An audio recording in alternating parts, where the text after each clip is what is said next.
গত কয়েক বছর ধরে রোজ আসরের পরে আমার মন খারাপ হয় খুব। মাঝে মধ্যে ভিজে যেতে চায় চোখ, বড্ড ঊষর লাগে সব। আসর যতক্ষণে মাগরিবে গড়ায়, মুহূর্তের নিসঙ্গতাও তখন সইতে পারি না। বিরাট ভিড়ও তখন একলা লাগে। সুহৃদ সমাবেশকেও পানসে মনে হয়। কাগজে নিখোঁজ বিজ্ঞপ্তি হতে ইচ্ছে জাগে। অন্ধকার তখন চোখের বিষ। ঘরে থাকলে জ্বালিয়ে রাখি বেবাক বাতি। ডাক্তার বন্ধুরা বলেছে সাইকোলজিস্ট দেখাও না একজন।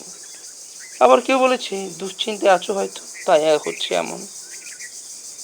সুগন্ধার তীর হতে গুলিস্তানের ভিড়, বাড়ির ঘাট হতে সূর্য সেনের মাঠ, সর্বত্রই এক শূন্যতা তখন ঝাপটে ধরে আমাকে।